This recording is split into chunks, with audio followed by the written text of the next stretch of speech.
As you know, I have been in DC for the last 2 days, and the primary purpose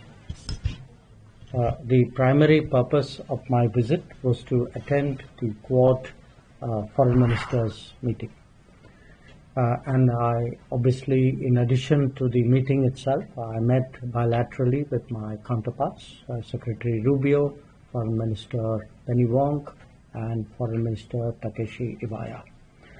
I also had separate meetings with the Secretary of Defense, Pete Hegseth, and with the Secretary of Energy, Chris Wright, yesterday. So let me start with the Quad, because as I said, that was the main purpose. Now, the meeting which we had was a much longer and a much more detailed one than we had in January, which actually happened to be the first day that Secretary Rubio had taken office. And all the Quad ministers, I think we all agreed strongly that our goal in the Quad was to strengthen strategic stability in the Indo-Pacific. And this meeting, the discussions were largely devoted to enhancing delivery on various initiatives and projects.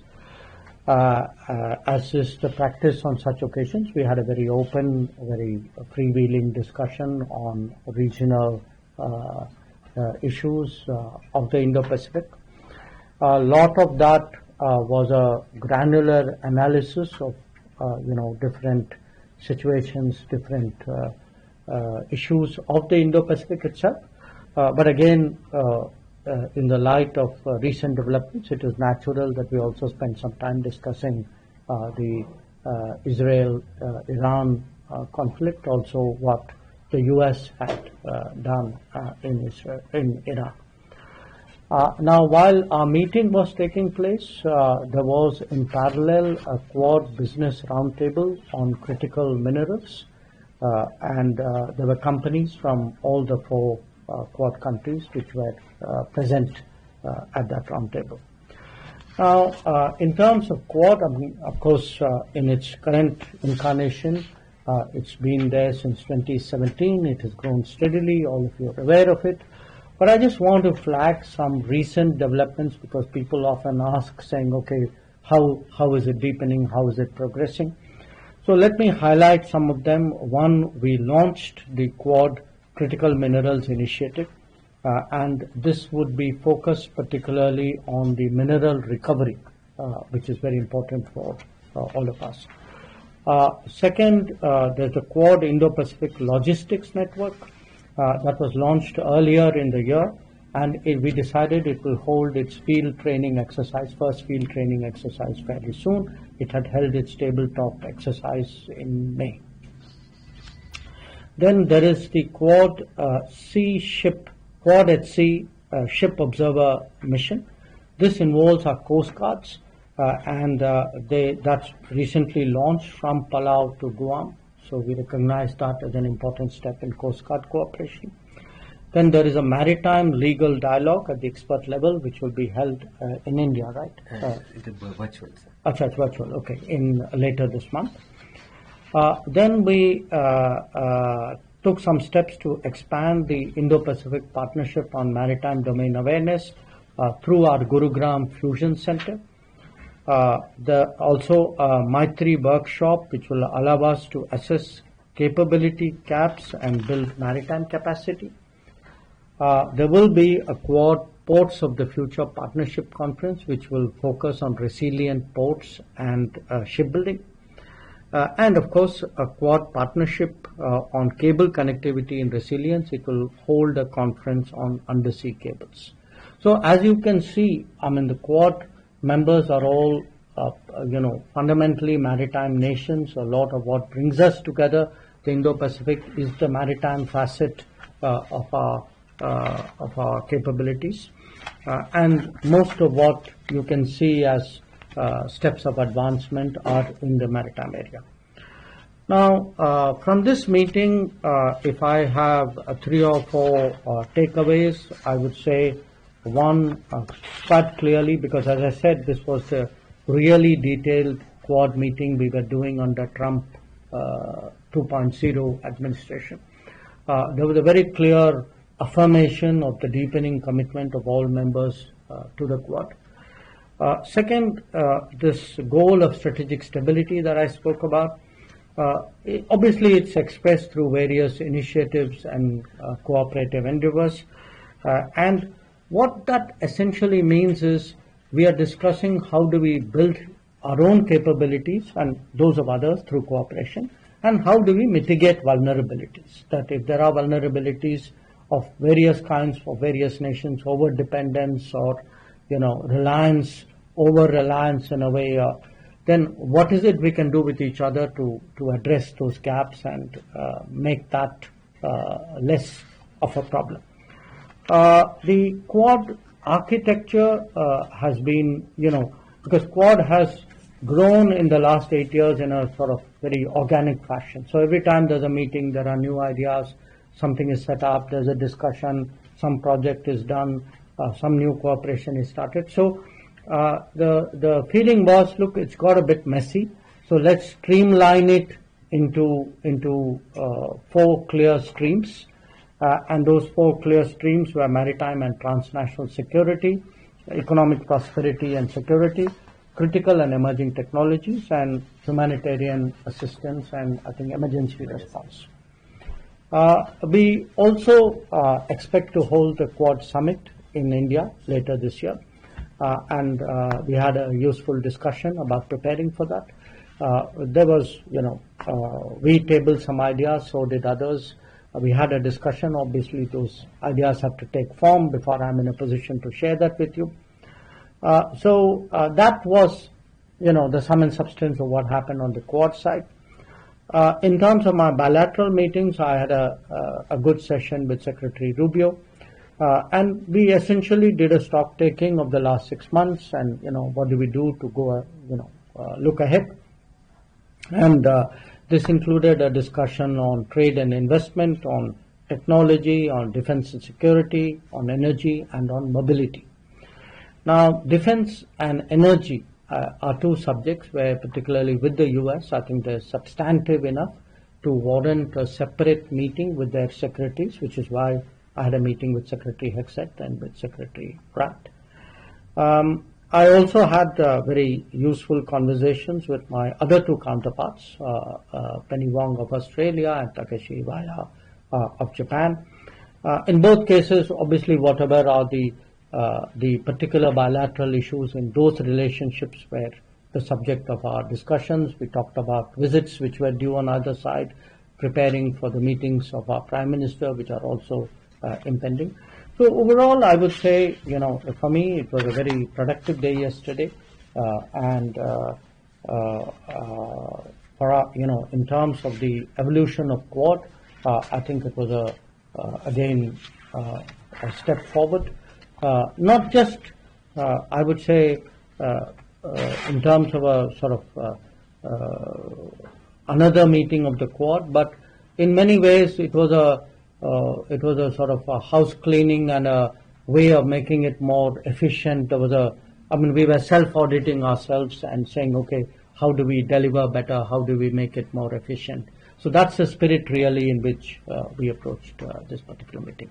So that's what I had to share with you. I'd be very happy to respond to any questions that you may have. Please do introduce yourself finally before beginning. Foreign Minister, thank you. Jaishankar with the Hindustan Times. So could you tell us a little bit about the substance of the Quad's discussions on the Pahalgam terrorist attacks as well as the operations into what was said to you by your counterparts from the other Quad ministers? Well, we had you saw that it was something which I spoke about publicly in my remarks. It's also reflected in the joint statement of the Quad Foreign Ministers meeting. And essentially, with each of my counterparts, I had shared with them this sense that look, the nature of the terrorist challenge, the fact that we have confronted it really over multiple decades, and that we are very resolved today to respond to it very firmly, and that we have the right to defend ourselves. I think that's something which not just Quad partners, but I think many other countries. I was in Europe. You had a lot of countries recognizing that. But what is important for us in the Quad statement, as also the statement which the Security Council had issued on April 25, is that the perpetrators of terrorism must be held accountable. They must be brought to justice. And that's important because we then have to communicate to the world that what we did during, on 7th May, the objective of Operation Sindoor is that if there are attacks, if there are terrorist attacks, we will act against the perpetrators, the supporters, the financiers, the enablers. So that message, I think, was conveyed with great clarity. Minister Saurabh Shukla, I represent News Mobile. I also represent Prasad Bharati and Consolidated Republic TV. Minister, Prime Minister Narendra Modi took a bold step post Pahalgam and etched a new strategic doctrine of India. There are reports even now that there are Pakistan-based terror groups which are coming to plot terror attacks against India. There are groups which are active, which are openly seen, the leaders openly. What happens if there is another terror attack on India which is directed from Pakistan or financed by Pakistan?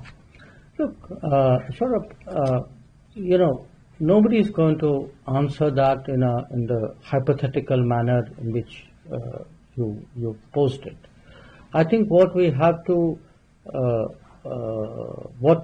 communicated very clearly is we mean it when we say there is zero tolerance for terrorism. Now, and we also, if you look back at Prime Minister's address to the nation after the cessation of firing on 10th of May, there were some very clear messages which came out of that. So it's really for the terrorist groupings and for their sponsors to absorb and to reflect on those messages. Now, I don't think we are going to spell out if this happens, we will do that. I mean, no government does that. Thanks, Neil. Good to have you back in DC. Jaishankar from the University. My question is again on Pakistan. I refer to your bilateral with Secretary Rubio. Did U.S. insistence on having played a role in ending the conflict, did that come up? I mean, No. The president has continued to claim credit for it. Now people must counter how many times he's done that. And did that come up? I mean, because there has been some indication from our side, India's side. No, that issue did not come up.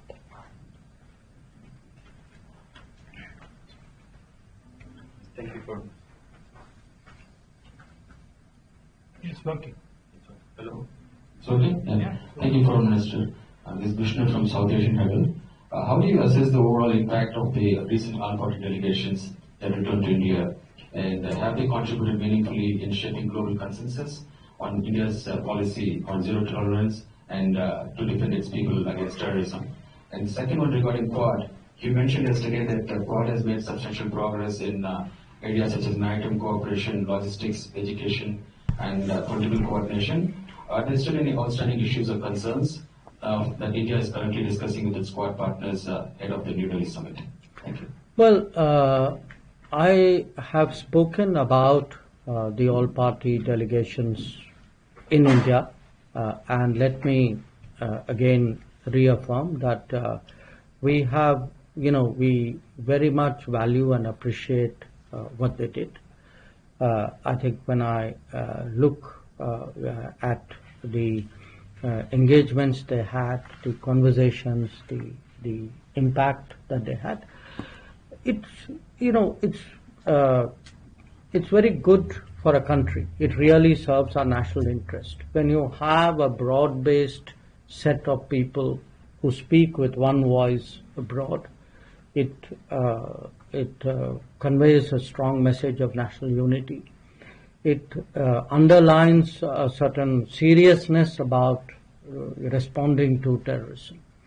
As a democracy, I think it does, in many ways, does credit to us that you have leaders. I mean, whether you talk of Shashi Tharoor or whether you talk of Supriya Sule or Kanimari Ji, or, I can give you the list, or indeed leaders from the ruling party, Ravishankar Prasad Ji or Jay Panda, Sanjay Jha, who's part of the NDA coalition, or Shinde. Look, all of them, and again, if you look at the members, you had a diversity of people, and you had many people again who have some earlier association with foreign affairs. Salman Khurshid, Anand Sharma, people like Ghulam Nabi Azad, who are well known in many ways. So what it did, and you had some ambassadors as well, former ambassadors. So if you look at the entirety of that initiative, I think when you had a set of people with a track record, with that diversity, you actually saw the political pluralism of India come together on an important issue and send a strong unified message. And I think that was something really great, and it's something which, I mean, quite apart from being a minister, honestly, as a person, as a Indian citizen, I applaud that. On the Quad issue, look, what happened, the way Quad has worked, we started, it's a very, in some ways, a unique organization. It doesn't have a legal, formal framework. It is not, there's no document that countries signed up to. So what has happened from the start is we met, it was very comfortable, there was a certain commonality of purpose, there was a common ground which we were covering, there was a convergence of interests which drove us. And every time we have met, and in between meetings, our officials keep talking to each other, we have built up an agenda. And so when you ask me, if you've done this, what remains to be done? Well, there's a universe of things remaining to be done, because it is not like there's a limit. It's not like we have 10 tasks and we have done 5. I think the more we develop the Quad, many more possibilities really would open up. And sometimes the possibilities would reflect the need of the day. I would say 5 years ago, maybe undersea cables was not such a big deal. Today it is. Critical minerals was not in people's lexicon. It now is very dominant. So issues will pop up. New priorities will emerge. Sometimes old ones which were not addressed will also be looked at. So in that sense, I mean, in a good way, you make it up as you go along. You are very open-ended. We welcome any suggestion which any member has, or even which somebody else may give us, and build up an agenda on that basis. And that's the way we've actually built up the Quad, and I'm sure that's the way we'll continue to do that. Thank you, Mr. Minister. Reena Bhardwaj, JNI. The Quad members also expressed concern about the South China Sea. I'm wondering if you have anything to add on or share something on in terms of the conversations. And the U.S. also plans 500% tariffs on import of Russian oil. I'm wondering if there were any discussions. You're talking of the Senator Graham's. Right. So if there are any discussions on that front too. Well, on South China Sea, we had there was some discussion, because, as you know, that is an issue of great concern, not just to Quad members, obviously to Quad members because we are all maritime, but to the region and in many ways to the world as a whole. And a lot of the issue is really issues pertaining to UNCLOS, and there's been a tribunal verdict there, and the issue is to find a sort of a solution to the disputes which are there pertaining to that. And obviously the Quad members all have a shared interest, because for us it's a very important international waterway. So how to ensure that it stays calm and free of conflict is something which is a common priority. Regarding Senator Lindsey Graham's bill, well, obviously, you know, any development, but which is happening in the U.S. Congress is of interest to us if it impacts our interest or could impact our interest. So we have been in touch with Senator Graham. The embassy, the ambassador has been in touch. I think our concerns and our interests on energy security have been made conversant to him. So we'll then have to cross that bridge when we come to it, if we come to it. Sir, thank you for doing this all. As you have mentioned during this bilateral meeting with your U.S. counterpart, you have discussed so many wide range of topics. Do you see during any upcoming meetings as an opportunity for the India and the U.S. to discuss initiatives around seasonal labor mobility for India to U.S.? As we see the significant contribution of the Indian and Sikh community in the sectors like agriculture, transportation, retail, and hospitality. It will be win-win situation for both the countries. I note that you have that point of view.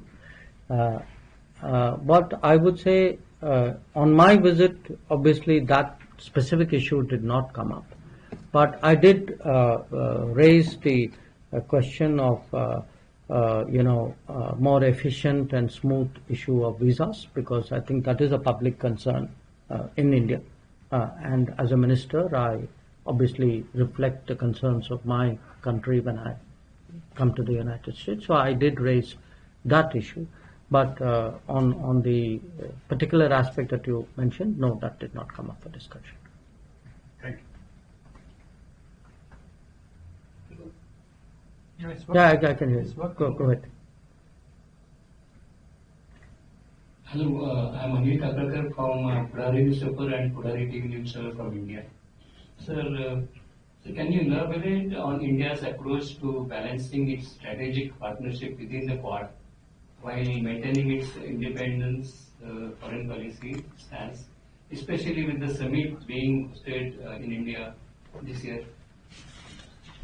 Well, I don't see any contradiction there, so the question for me of balancing it doesn't arise. I mean, Quad is, to my mind, a platform, a grouping that actually reaffirms our strategic autonomy. I mean, what does that mean at the end of the day? It means we are a independent power, a large, independent, increasingly influential country, a growing economy. We have our interests. We want the right to make decisions based on our own judgment and our own interests.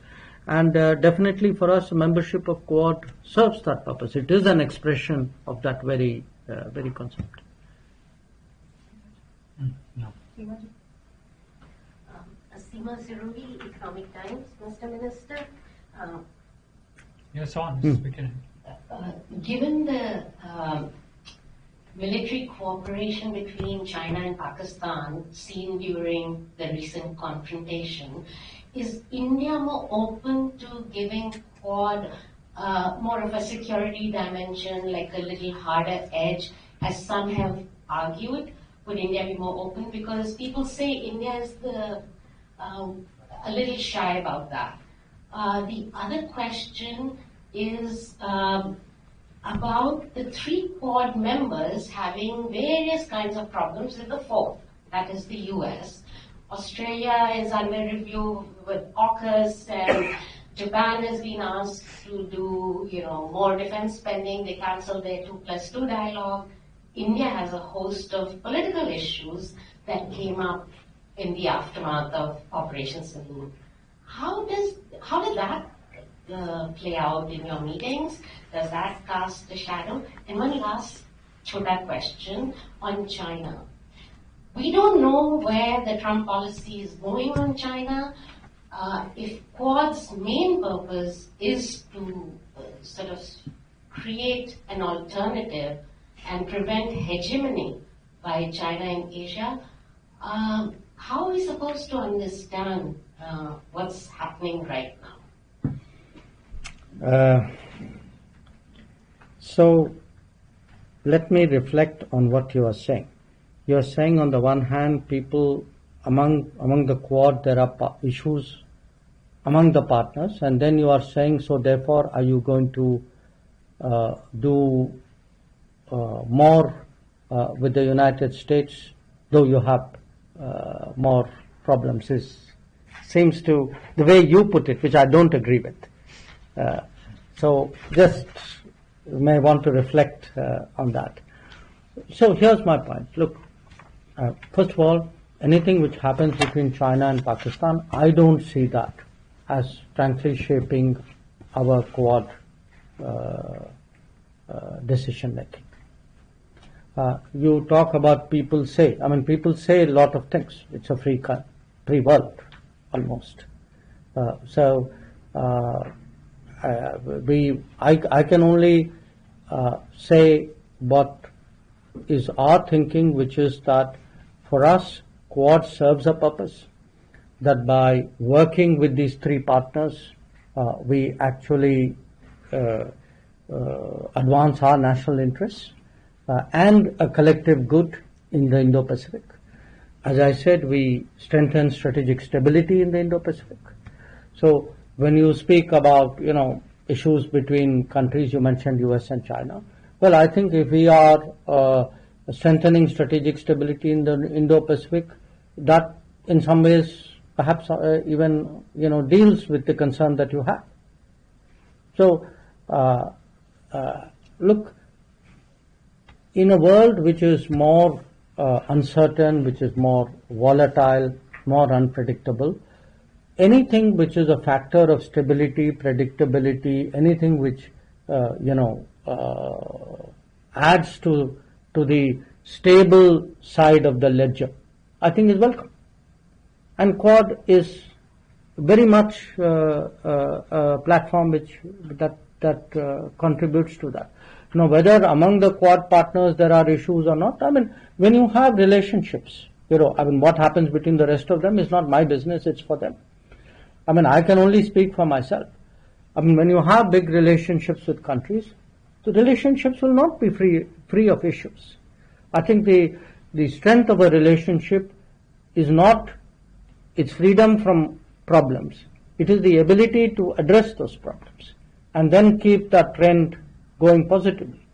And I would, definitely make the case with the United States that has been so, that over successive administrations, and it's not like we've not had problems with the earlier ones, but we have been constantly able to address those issues and move forward.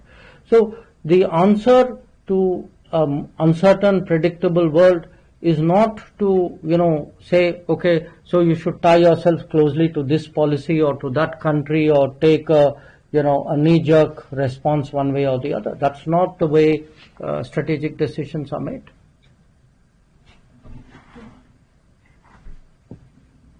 Good afternoon, Minister. Two questions. Given India's growing role as a net security provider in the Indo-Pacific, how does the Quad envisage strengthening the regional security architecture in ways that complement ASEAN's centrality while reinforcing international law, particularly UN Convention on the Law of the Sea? And secondly, India has emphasized the importance of elevating the voice of the Global South within global governance frameworks. In what ways did the recent Quad discussions integrate this perspective, especially in terms of equitable infrastructure development and humanitarian assistance mechanisms? On the first question, I would say we spent a certain amount of time discussing ASEAN, its centrality, its interests, etc. And the Quad has always been very respectful of the ASEAN. I mean, you have to appreciate that in many ways ASEAN provides a great sort of strategic contribution to the global system, because it has created platforms where very, very diverse countries. I mean, if you look at the East Asia Summit attendance of various bodies, you get really countries which would normally not be in the same place at the same time coming for those meetings. So I think that value of the ASEAN is something we appreciate as Quad, definitely, I would say even as India. And we very much, in all our discussions and activities as Quad, when we look at the Indo-Pacific, for us, ASEAN centrality is very much in mind. Regarding Global South, yes, of the 4 Quad members, we are the only one who's from Global South. But the Indo-Pacific itself has nations of the Global South. So a lot of our discussions, we are in many ways able to convey the sentiments and the thinking of the Global South. I mean, because we are from it, perhaps much more effectively than others who are not from it. But one of the issues which we did discuss was actually development projects, which mostly we do by each one of us doing nationally, but we compare notes on it. And many of those do pertain to the Global South. So, Rohit Sharma, India Today. So first thing, obviously in the mind of a lot of people, what was your initial response at NEA and at Prime Minister's office when President Trump announced ceasefire? Did you immediately reach out to express your disagreement, and how was that taken by the White House? 2 years ago, second question. 2 years ago, I asked you in one of these briefings, and you noted that Pakistan was no longer a central piece to bilateral relationship between India and the U.S. Has that changed now after the Operation Sindhu? And third, do you believe there is a double standard when it comes to terrorism? When it happens in countries like India versus the West, do you think Western countries see it differently, terrorism happening on their shores versus when it happens abroad? Thank you. I would say that even today, the central factor in the relationship between India and the United States is India and the United States. It is our complementarity in many ways. It is the benefits that we get from closer relationship that is actually driving it. It is not, big relationships are not forged in terms of third countries and where they fit. So the comment I made to you earlier, I would say applies even today. That if I am talking about when I am looking at the future of our ties with the United States, or if I even look back at the progress in our ties with the United States over the last 20 years, I would put it to you, a lot of it is, it's about trade, it is about investment, it is about technology, it is about mobility, it is about energy, it is about defense.